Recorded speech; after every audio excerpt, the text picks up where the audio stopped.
Bismillahirrahmanirrahim. Assalamualaikum warahmatullahi wabarakatuh. Selamat siang teman-teman semuanya. Apa kabarnya hari ini? Semoga teman-teman semua dalam keadaan sehat. Baiklah, untuk hari ini saya akan memberikan materi tentang teknologi sediaan stereo. Pada 3 pertemuan di awal akan saya berikan. Setelah itu nanti akan dilanjutkan oleh Bu Wilda. Semoga materi yang akan saya sampaikan ini bisa tersampaikan dengan baik, walaupun kita tidak bertatap muka, ya. Jadi mudah-mudahan pandemi ini segera berakhir dan kita bisa kuliah kembali di kelas dan bisa bertemu. Baik, kita mulai saja perkuliahan kita hari ini. Saya akan memberikan pendahuluan gitu ya, supaya mengingat kembali apa itu sediaan stereo. Mungkin kemarin teman-teman sudah diberikan materinya oleh Bu Dwi atau Bu Rini, apa itu sediaan stereo. Oke, sediaan stereo ini adalah sediaan biasanya diberikan secara parenteral, ya. Sediaan parenteral ini merupakan salah satu bentuk sediaan farmasi yang pada saat ini masih banyak digunakan, ya, terutama di puskesmas dan di rumah sakit.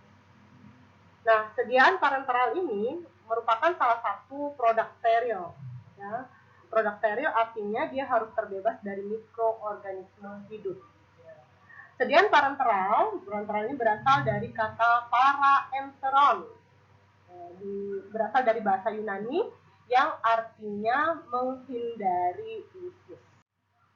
Para praktisi farmasi dan kedokteran ini menyatakan bahwa sediaan parenteral itu pemberiannya dibatasi, hanya diberikan melalui pemberian secara langsung ke dalam jaringan, rongga jaringan, atau kompartemen tubuh secara suntikan, injeksi, ya, atau infus. Jadi contoh sediaan parenteral ini adalah injeksi atau infus. Injeksi berasal dari kata injeksio yang artinya memasukkan ke dalam, ya. Jadi sediaan injeksi ini adalah sediaan yang disuntikan dengan cara menembus atau merobek jaringan ke dalam atau melalui kulit atau selaput manusia, ya. Itu untuk sediaan injeksi. Kemudian untuk infus itu berasal dari kata infusio, berarti yang artinya penuangan ke dalam. Nah, obat apa saja yang harus steril? Yang pertama adalah obat yang diberikan dengan rute parenteral atau larutan parenteral. Seperti tadi contohnya ya, injeksi atau infus. Kemudian yang kedua adalah obat-obat yang diberikan melalui mata, ya, itu harus steril. Kemudian yang ketiga adalah preparat radiofarmasi, ya, atau kita kenal dengan radiofarmaka, ya. Radiofarmaka ini merupakan sediaan atau senyawa yang mengandung unsur atom, ya, unsur atau atom radioaktif, biasanya diformulasikan, ya, dan harus memenuhi persyaratan untuk diberikan kepada manusia, ya. Biasanya tujuannya adalah untuk diagnosis atau untuk terapi. Kemudian yang selanjutnya adalah solution for irrigation. Solution for irrigation atau larutan irigasi. Nah, larutan ini biasanya berupa larutan steril, bebas nitrogen. Biasanya digunakan untuk tujuan pencucian dan pembilasan, ya, proses operasi. Kemudian sediaan ini biasanya berada dalam jumlah yang besar volumenya. Dan yang selanjutnya adalah diagnostic agent. Ya, diagnosis agent ini digunakan untuk mendiagnosis suatu penyakit, misalnya agen-agen radiopak, ya, itu untuk mendiagnosis penyakit-penyakit pada saluran kencing, atau bisa juga digunakan untuk mendiagnosis penyakit-penyakit pada uterus maupun tuba fallopian.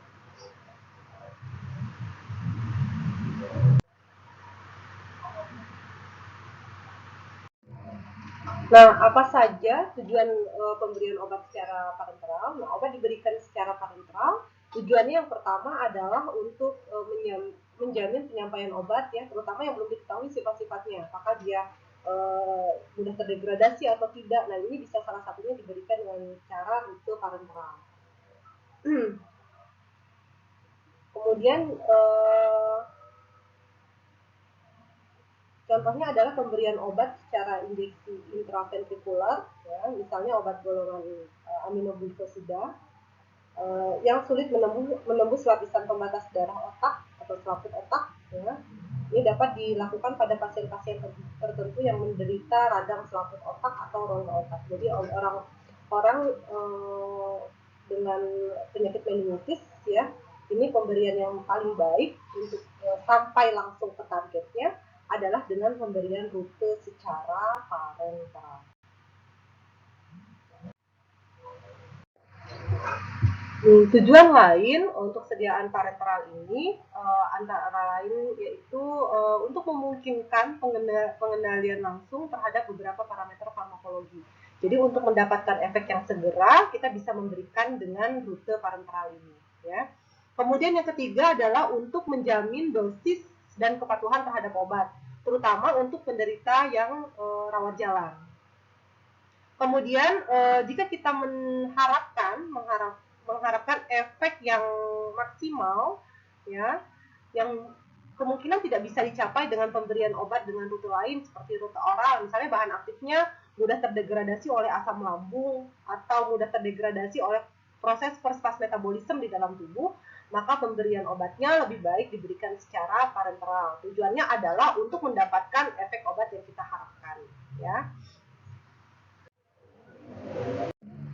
Oke, tujuan berikutnya pemberian obat secara parenteral adalah untuk memberikan obat pada keadaan rute lain yang lebih disukai tidak memungkinkan. Misalnya pada penderita yang saluran cerna bagian atasnya sudah tidak ada lagi karena dioperasi. Ya, jadi untuk mengharapkan efek yang optimal, ya, maka bisa diberikan secara parenteral. Kemudian yang selanjutnya adalah untuk menghasilkan efek secara lokal, ya, jika diinginkan. Untuk mencegah, tujuannya adalah untuk mencegah atau meminimalkan efek atau reaksi toksik sistemik. Nah, contohnya pada pemberian methotrexate secara injeksi intratekal, ya, pada penderita leukemia. Kita tahu penderita leukemia ini merupakan pasien-pasien kanker, ya,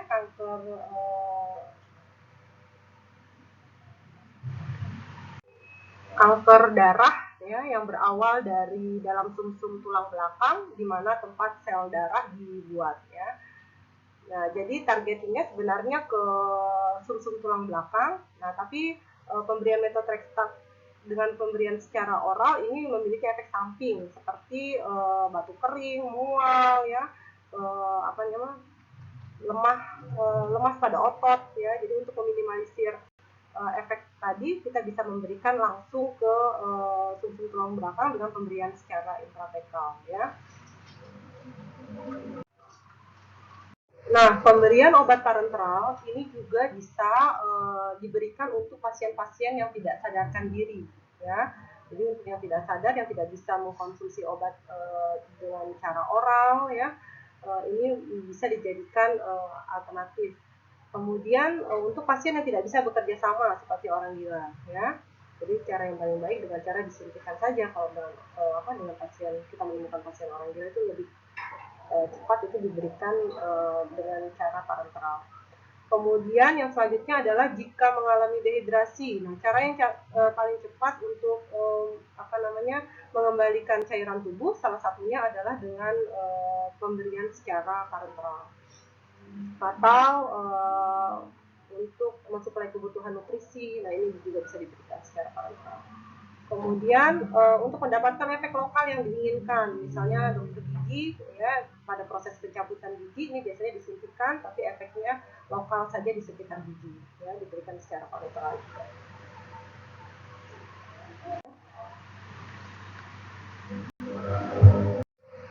Oke, apa saja keuntungan untuk pemberian obat secara parenteral ini? Keuntungan yang pertama, obat memiliki onset yang cepat. Jadi obat itu akan mulai kerja lebih cepat, ya, kerjanya lebih cepat. karena mulainya juga cepat dibandingkan dengan bentuk sediaan dengan pemberian yang lain. Kemudian efek obat dapat diramalkan dengan pasti. Artinya jika kita menyuntikkan 1 mg ke dalam darah, kemungkinan akan tersedia hampir 1 mg, gitu ya. Kemudian yang ketiga, bioavailabilitasnya sempurna atau hampir sempurna. Jadi ketersediaan obat di dalam tubuh ini jumlahnya hampir mendekati 100% ya, 100%. Kemudian kerusakan obat dalam saluran pencernaan dapat dihindarkan. Nah, obat-obat yang diberikan secara oral tentu saja dia akan melewati saluran pencernaan. Nah, kita tahu bahwa di saluran pencernaan itu memiliki enzim-enzim pencernaan. Nah, untuk obat-obat yang mudah terdegradasi oleh enzim-enzim pencernaan ini, tentu saja tidak direkomendasikan secara oral. Maka pemberian yang paling baik adalah pemberian dengan rute parenteral. Karena obat-obat yang diberikan secara parenteral ini tidak melalui saluran pencernaan. Nah, kemudian yang terakhir adalah obat dapat diberikan pada penderita yang sakit keras ya, atau yang sedang dalam keadaan koma. Nah, apa kelemahan untuk sediaan obat yang diberikan secara parenteral? Yang pertama, karena rutenya invasif, tentu saja obat yang diberikan secara parenteral ini akan menimbulkan rasa nyeri ya pada saat disuntik. Apalagi kalau penyuntikannya dilakukan secara berulang kali. Kemudian yang kedua, memberikan efek psikologis tertentu, terutama pada pasien yang memang takut untuk disuntik. Kemudian yang ketiga, kesalahan dalam pemberian obat ini tidak bisa diperbaiki. Jadi kalau sudah disuntik ya tidak bisa ditarik kembali gitu ya. Kemudian yang keempat, obat ini hanya diberikan kepada penderita di rumah sakit atau tempat praktik dokter dan menggunakan tenaga perawat yang kompeten. Ya, jadi obat-obat yang diberikan secara parenteral ini biasanya dilakukan oleh tenaga kesehatan yang kompeten. Nah, dari gambar ini kita bisa lihat pemberian obat secara parenteral ya. Di sini kita bisa lihat bahwa obat yang diberikan secara parenteral ini diberikan dengan cara merobek kulit. Nah, pemberian obat ini karena melalui kulit kita tahu bahwa kulit itu memiliki lapisan-lapisan ya. Ada lapisan epidermis, ada lapisan dermis, dan lapisan endodermis. Mana epidermis itu merupakan lapisan terluar ya. Kemudian ada lagi lapisan dermis yang isinya serabut syaraf gitu ya. Kemudian ada lagi bagian endodermis yang di sana banyak pembuluh-pembuluh darah. Nah, pemberian obat ini contohnya misalnya intradermal. Nah, intradermal ini pemberian obatnya tepat di bawah epidermis. Kemudian ada lagi pemberian obat secara subkutan. Nah, subkutan ini diberikan ke jaringan subkutan di kulit. Kemudian intravena. Intravena ini adalah pemberian obat yang diberikan melalui pembuluh darah vena. Kemudian ada intramuskular. Nah, intramuskular ini pemberian obat diberikan melalui otot. Oke, jenis pemakaian secara intravena ini dibagi menjadi dua. Yang pertama adalah intravena volume kecil, ya, jadi volumenya kecil, contohnya adalah injeksi. Kemudian yang kedua adalah intravena volume besar, contohnya adalah infus. Nah, berdasarkan lama pemberian ini dibagi menjadi dua. Ada continuous infusion dan intermittent infusion. Continuous infusion ini larutan biasanya dalam jumlah yang besar, diberikan secara lama, ya, lambat, dalam hitungan waktu jam, biasanya 1 jam, 2 jam gitu ya. Tetesannya perlahan dan kecepatannya konstan. Kecepatan tetesannya konstan. Contohnya misalnya cairan-cairan yang berisi nutrisi makanan. Ya. Kemudian yang selanjutnya adalah intermittent infusion. Intermittent infusion ini volumenya itu relatif lebih sedikit, diberikan dalam waktu yang lebih pendek, kemudian pada interval waktu tertentu. Contohnya adalah cairan infus, larutan infus, isinya NaCl, ya, yang mengandung ampicillin. Ini diberikan kontinu ya, selama 15-20 menit setiap waktu 6 jam. Ya. Oke, bagaimana cara pemberian obat secara intravena? Ya, sebelumnya Mungkin kita sudah pernah lihat pemberian obat di rumah sakit dengan menggunakan teknik infus ya, di mana sebelumnya saya jelaskan dulu ya peralatan infus. Set infus, infus itu terdiri dari solution container, ada spike, drip chamber, roll clamp, tubing atau tube, kemudian ada needle adapter ya. Solution container. Nah, solution container ini dia berfungsi sebagai tempat penyimpanan cairan atau larutan. Kemudian yang selanjutnya adalah spike. Spike ini dia memiliki penusuk atau jarum ya, yang dapat menembus kantung dari cairan. Kemudian yang selanjutnya ada drip chamber. Drip chamber ini adalah ruang tetes nama lainnya. Nah, tujuannya adalah untuk memantau tetesan cairan, juga bisa untuk mencegah terjadinya emboli udara. Kemudian ada yang namanya roll clamp. Nah, roll clamp ini bertujuan untuk mengatur aliran dari cairan. Kemudian yang selanjutnya adalah tube, ya, tubing. Tubing ini berfungsi sebagai selang atau pipa infus yang mengalirkan darah yang akan menuju vena. Kemudian ada lagi needle adapter. Needle adapter ini dia berfungsi untuk memasukkan cairan ke pembuluh darah vena. Nah, teman-teman, tadi teman-teman sudah melihat pemberian secara intravena dengan menggunakan satu container ya.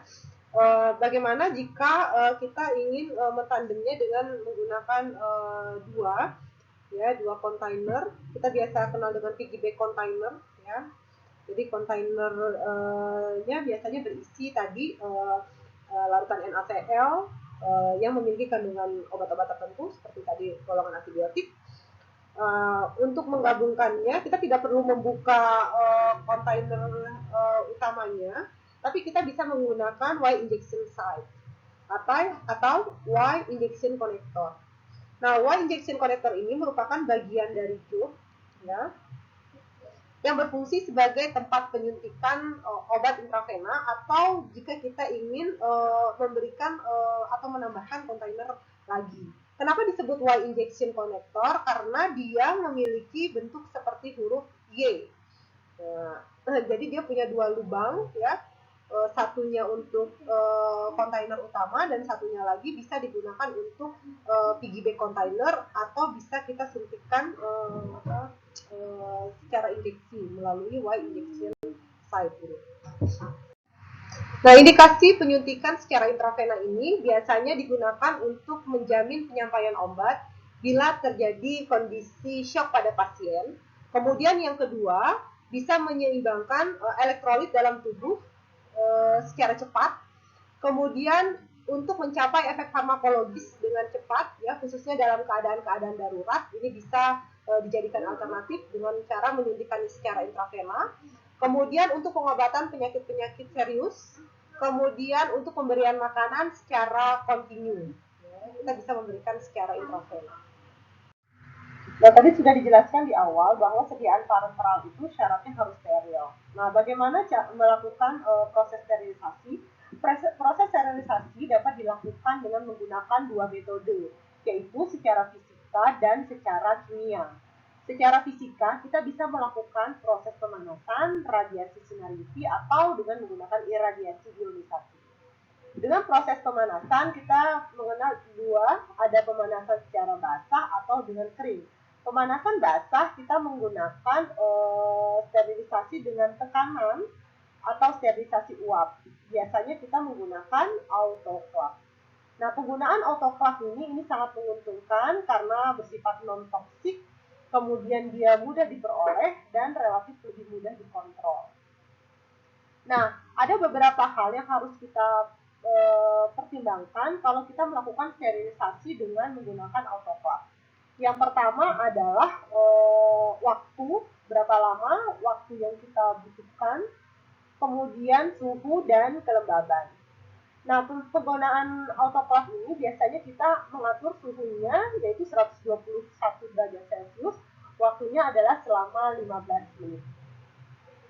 Kemudian sterilisasi yang lain, finalisasi. Finalisasi ini sebenarnya sama, menggunakan uap, ya, tapi waktunya tidak selama pada proses autoclave. Finalisasi ini hanya dilakukan beberapa menit saja. Nah, kemudian didiamkan, dilihat besok harinya, didiamkan selama 1 hari, kemudian esok harinya dilihat kembali. Ya, kalau ada spora yang timbul maka dilakukan proses pemanasan kembali. Nah, yang selanjutnya adalah proses pasteurisasi. Nah, proses pasteurisasi ini kita sudah sering dengar ya, contohnya pada susu. Nah, ini sama prosesnya dengan proses pemanasan. Biasanya suhunya 60 sampai dengan 70 derajat Celcius. Waktunya biasanya 30 menit sampai dengan 1 jam. Kemudian yang selanjutnya adalah penggodokan. Penggodokan ini dengan sistem perebusan, ya. Kemudian yang kedua adalah pemanasan dengan sistem kering. Nah, namanya juga sistem kering. Dia biasanya dengan menggunakan api. Contohnya adalah pemijaran, ya. Pemijarannya biasanya kita menggunakan api. Pemijaran ini bisa kita lakukan untuk peralatan-peralatan apa namanya, gelas seperti ose, kemudian batang pengaduk, ya, kemudian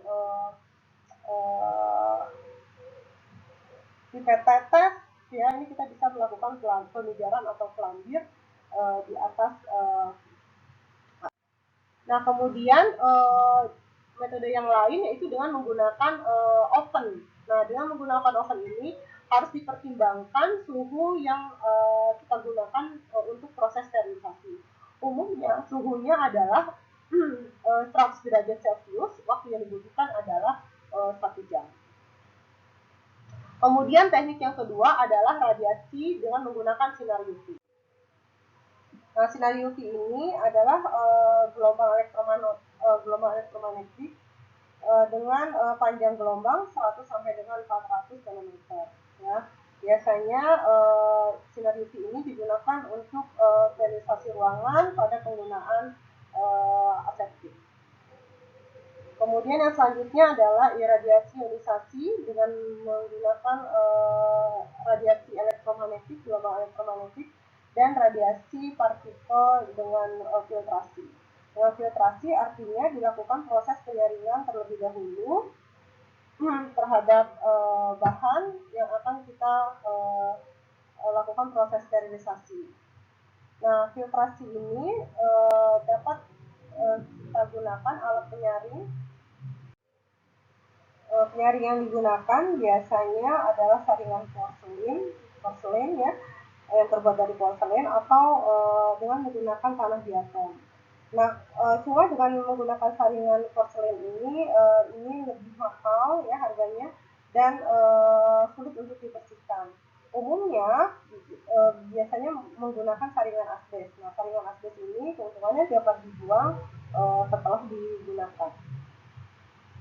Nah, untuk sterilisasi filtrasi ini memang harus dilakukan proses radiasi setelahnya, karena proses sterilisasi dengan proses penyaringan saja ini tidak dapat membunuh virus, sehingga harus dilakukan tahap proses radiasi untuk selanjutnya. Jadi setelah difiltrasi dilakukan proses radiasi untuk membunuh virus.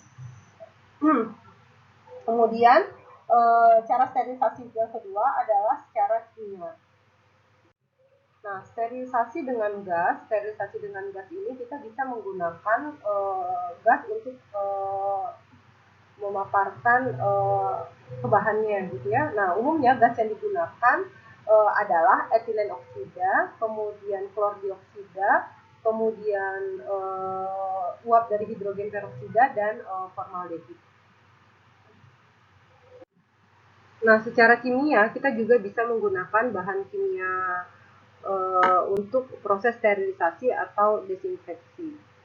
Nah, contohnya bahan kimia yang bisa kita gunakan adalah fenol, ya, fenol dan derivatnya. Kita tahu bahwa fenol ini memiliki fungsi atau bekerja sebagai desinfektan, ya. bisa juga sebagai antiseptik, ini tergantung pada konsentrasinya. Kemudian bisa juga alkohol, ya alkohol ini sudah sering kita gunakan sebagai desinfektan, etil alkohol ya, konsentrasi 50 sampai dengan 70%, ini dia berfungsi sebagai bakterisid ya, jadi dapat membunuh bakteri. Kemudian ada senyawa halogen seperti yodium ya, yang kita gunakan untuk membersihkan kulit ya sebelum dilakukan pembedahan. Kemudian ada hidroklorid ya, ini juga bisa digunakan sebagai bahan-bahan kimia untuk proses sterilisasi.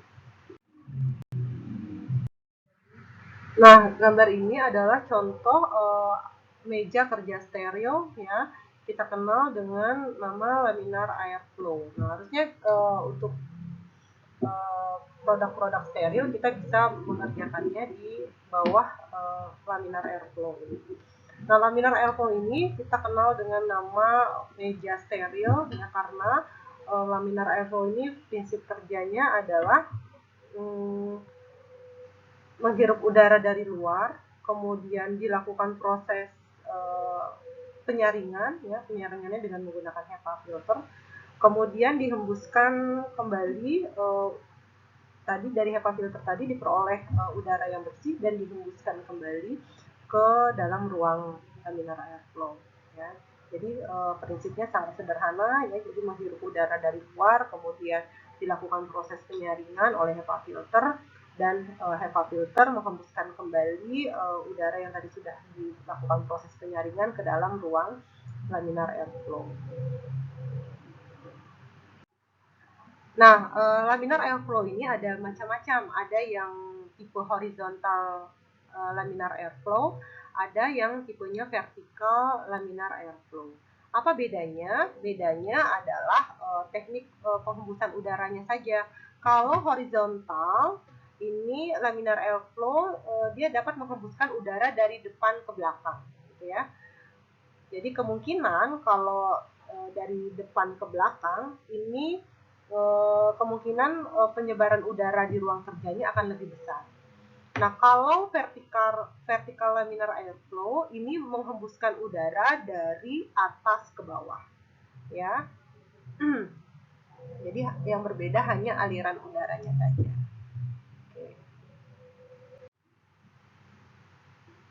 Nah, ini adalah contoh sterilisasi, alat dengan sterilisasi basah. Kita sudah tahu ya, ini contoh apa namanya, autoclave ya, alat autoclave. Kemudian ini juga contoh autoclave ya. Dan yang terakhir ini sterilisasi alat sterilisasi dengan menggunakan bantuan sinar. Demikian kuliah kita hari ini. Terima kasih atas perhatian teman-teman semua. Mohon maaf jika ada kekurangan.